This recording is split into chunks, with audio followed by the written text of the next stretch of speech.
Stolun üstündə bir ədəd salfet var, düzdür? Bu salfet neynir? Bu salfet stolun üstünü çirkləndirir. Bu salfet stolun üstünü çirkləndirir hal-hazırda. Stolun üstündə olmamalıdır. Amma bu salfet burada, belə deyim, birdən-birə qeybdən yaranmayıb ki, bu salfet bura kimsə də qoyub və buranı çirkləndirib.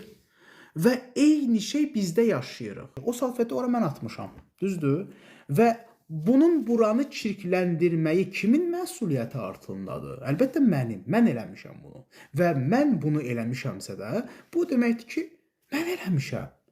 Qardaş, bu buranı çirkləndirməyib, mən çirkləndirmişəm. Eləcə də şirniyyat sizi kökəltməyibdir. Və bu mənim qabağımda durur hal-hazırda, düzdür?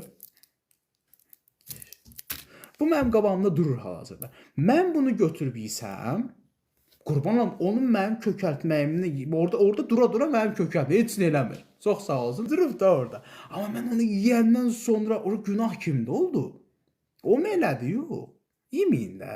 Yeməyin eləməsin.